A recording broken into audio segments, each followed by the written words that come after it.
Baratza balkoian egiterako orduan, eduki behar dugu kontutan, landareak zailtasun gehiago edukiko dituztela lorontzian, lurrean bertan baino. Lorontziko sustratua ez baita lurra bezain egokia.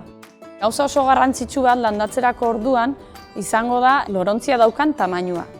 Landare konkretu batzu landatzeko ez da hain garrantzitsua, adibidez letxugak, rabanitoak, gazelgak, horiek mazeta laukiluze horietako batean nahiko ondo hazten dira, baina adibidez jarri nahi baditugu edo tomateak edo gindilak, bereziki fruituko landareak eta importantea da lorontziak bereziki sakonera edukitzea, sustraiak ondo hazi ahal izateko eta landarea ondo hazteko. Pentsatu behar dugu, lorontzietan jartzen ditugun sustratuak ongarri edukitzen dutela, baina hilabete batzuetarako. Pentsatu behar dugu barazkiek loren aldean ongarri asko behar dutela.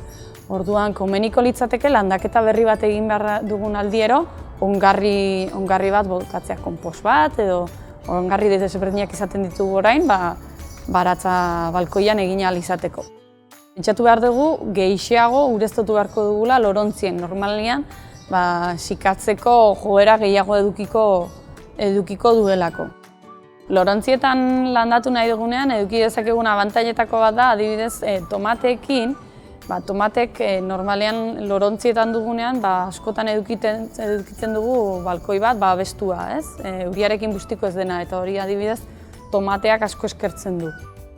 Eta bukatzeko garrantzitsua da, baratza balkoian egin behar badugu jakitea ze barazki diren behar bada egokienak, letxugak, gazelgak, tomatea eta adibidez gindila batzuk.